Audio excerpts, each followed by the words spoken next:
Some people think buying a house in 2026 is impossible, but the truth is, for many people, it's actually easier than you think.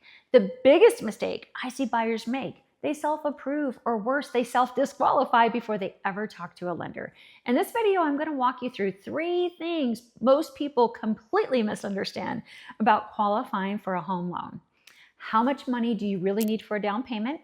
What lenders look at with regard to your credit, and how income affects your debt-to-income ratio, which affects your loan approval. If buying a home is somewhere in your future, this could be completely what you need to change how you think about it. First up, down payments. All right, here's the scoop. And this is probably the most misunderstood part of the home buying process. I still talk to clients today who think that they have to do 20% down, and that's just not the reality. That is not true. Here's the scoop. The minimum required down payment is going to vary based on the loan program that you're using. So that's where we're going to start. What type of loan program? You can do as low as 3% down on a conventional loan. You could do 3.5% down on an FHA loan. If you have veteran home lending eligibility, then you could potentially do 0 down. So there are a lot of variances in just the minimum down payment required first before we get into how you get the money for the down payment. The second piece of that is, what type of resources can you use for down payment? Well, obviously, the first one is just saving. The second one, though, a lot of people don't realize, is you can tap into your 401k and take out a loan without taking out a distribution on the 401k and use that for your down payment. You can get a gift from a family member or relative. That is also misunderstood, that people don't really know that that's even an option, but it is.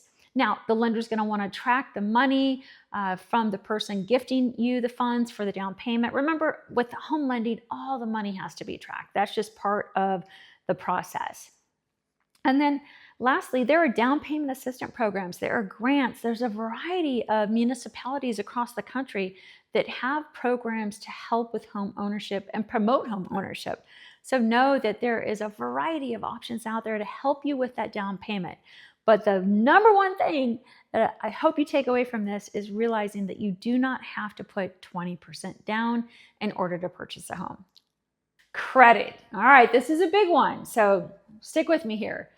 First, it's important to know that when we look at our credit scores online, that credit score itself is going to come from a different type of credit model than what home lenders are required to use through the home lending process. So it creates confusion out of the gate, because if you're preparing to purchase a home and you think you're doing all the right things and you're monitoring your own credit, the reporting version that you're getting that credit score from is going to look different than when you go through the home lending process, which is why it's so important that if you want to buy a home, you go through the application process. You have a home lender pull that mortgage credit report, because that score is what's going to drive your ability to get qualified. It's going to drive the program type.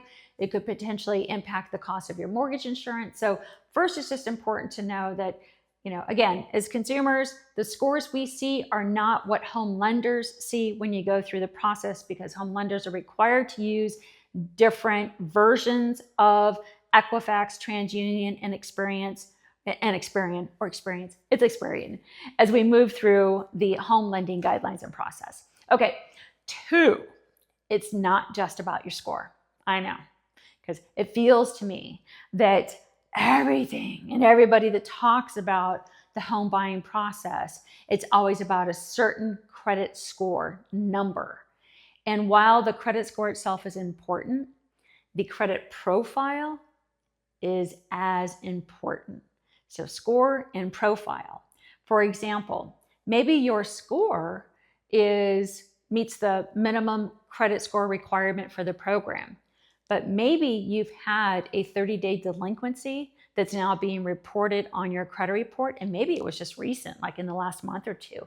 That in itself could be problematic for loan approval, and it may not be. So the credit profile, what's going on in there? Do you have collections? Do you have charge-offs, bankruptcies, foreclosures, short sales, all of that makes up that credit profile. And here's what I know for a fact, that life happens and you can move through whatever has happened with coaching and guidance and a clear understanding of what you need to work on your credit in order to get your score and that profile at a point that it meets the lending guidelines.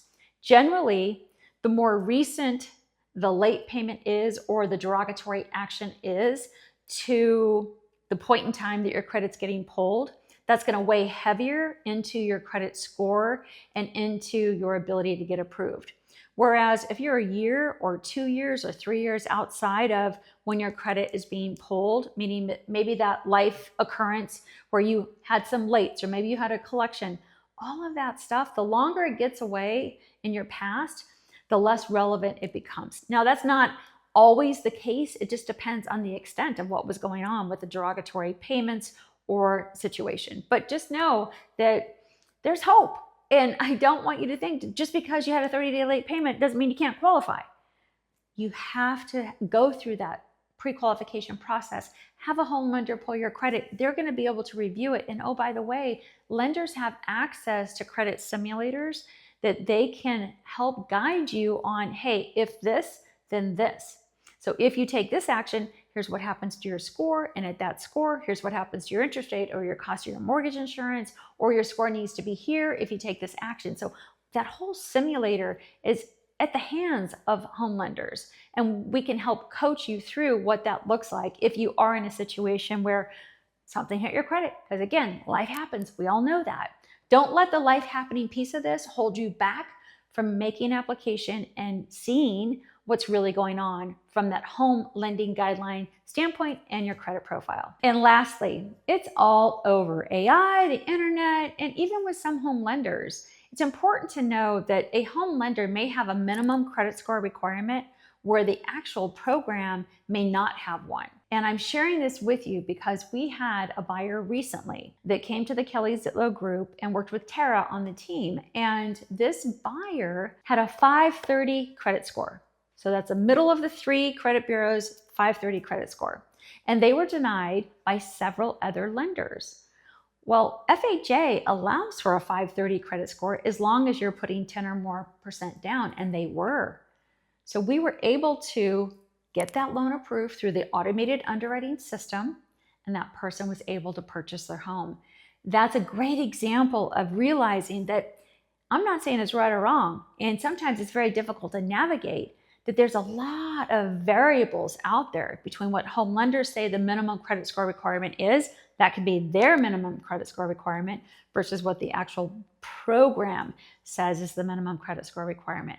And for example, on VA, there is no minimum credit score requirement. It all comes back to all the other things that go into the home loan approval process, and that credit profile is important, especially in VA. And the third piece of this puzzle is debt to income ratio. What the heck does that mean? Well, it's kind of self-explanatory, but it's kind of confusing. So here's the deal. As part of that loan approval process, lenders are required to ensure that you have the ability to repay. And lending guidelines are going to set forth how income gets calculated for that particular loan program. How you're paid is going to be the starting point. So if you receive an hourly wage or a salary and you get a W-2, that's one scope of your income. If you're self-employment, that approach on how the lending guidelines are going to approach your calculation of how the guidelines require that we calculate your income if you're self-employed, it's not the same as if you are a W-2 wage earner. So just know, different scope, different approach. And then lastly, if you're receiving Social Security or disability or any of those other types of income, that can be usable income, as can distributions from your retirement accounts. That can count as usable income into that debt to income ratio calculation. So it's not just whether you have a job and how you're paid, it's what is the income source and how does that fit within the lending guidelines. That's really important. Now, the lending guidelines are going to vary by the loan program type. And so, for example, with FHA, FHA has two different types of debt ratio that they look at. They're going to look at this front-end ratio, which just is simply just your housing ratio in comparison to your income. And then they're going to look at your total ratio, which is going to take that projected housing ratio, and it's going to add to it car payments, credit card payments, student loans. If you pay child support or alimony, separate maintenance, it's going to add all that into it. And then that's how your debt to income ratio gets calculated. So every program is going to have a different threshold of what the maximum can be. And oh, by the way, this is really important, especially when you are a W-2 wage earner. The income that the home lending guidelines require lenders use in the qualifying approach is your gross income, not your net income. So a lender is going to take that gross income before you've paid your taxes, before you've contributed to your 401k, before you've paid anything else that comes out of that paycheck every week or every 2 weeks or whatever your pay cycle is. The gross is what we're using. And this is really important because sometimes a lender will say, well, hey, you can qualify for X. But in reality, based on your budget and whether you are paying, childcare or all the other things that go into your just living costs, that doesn't get calculated into that debt to income ratio. So just important to really understand that what a lender tells you you can qualify for, you want to really look at your budget and feel good about that house payment. So you're being set up for success and not pushing it to a point where you feel stress as soon as you close and how are you going to make that house payment. So clear distinction there on one piece of income and how it works with the home lending process. And if you're self-employed, realize there's a lot of alternative income programs that exist. So maybe you can't go into a traditional, Fannie Mae or Freddie Mac or FHA or VA home loan, but there are other conventional loan programs out there that are, let's say, bank statement programs. So the average deposits on those bank statements over a period of time are what are used to calculate income from a qualifying standpoint. So a lot of that alternative income type of approach is available today, and a lot of self-employed people just don't know that it exists. So now you know. Buying a home can feel overwhelming, especially with everything you hear in the news about the market and interest rates and affordability. But the reality is that many people qualify for a home sooner than they think, once they understand how the lending guidelines really work. The key is to stop guessing and get real numbers based on your situation. If you would like help figuring out your options, you can call, text, or schedule a call with a KellyZitlowGroup mortgage advisor. We're here to help and really help you understand exactly where you stand and what your next steps could be.